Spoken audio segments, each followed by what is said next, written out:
श्री स्वामी समर्थ. एका गावात एक व्यापारी होता. त्याच्याकडे भरपूर संपत्ती होती. त्याला 2 मुलं होती, एक मुलगा आणि एक मुलगी. मुलाचे नाव होते गणेश.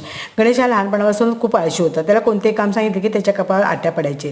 तो जेव्हा तरुण झाला तेव्हा त्याच्या वडिलांना त्याची काळजी वाटू लागली. त्यांनी गणेशला बोलून सांगितले की गणेश, तू आता मोठा झाला आहेस, काहीतरी कामधंदा बघ. जर तू काही कामधंदा केला नाहीस तर तुला घरात जेवायला मिळणार नाही.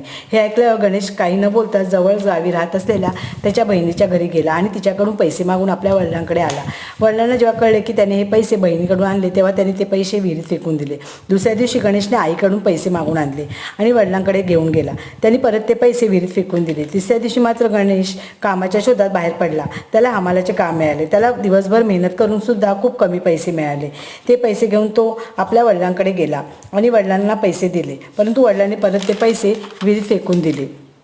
हे पाहून मात्र गण्या फार चिडतो आणि वडिलांना म्हणतो की मी हे पैसे कमवायला किती मेहनत केली होती आणि तुम्ही हे पैसे विहिरीत फेकून दिले.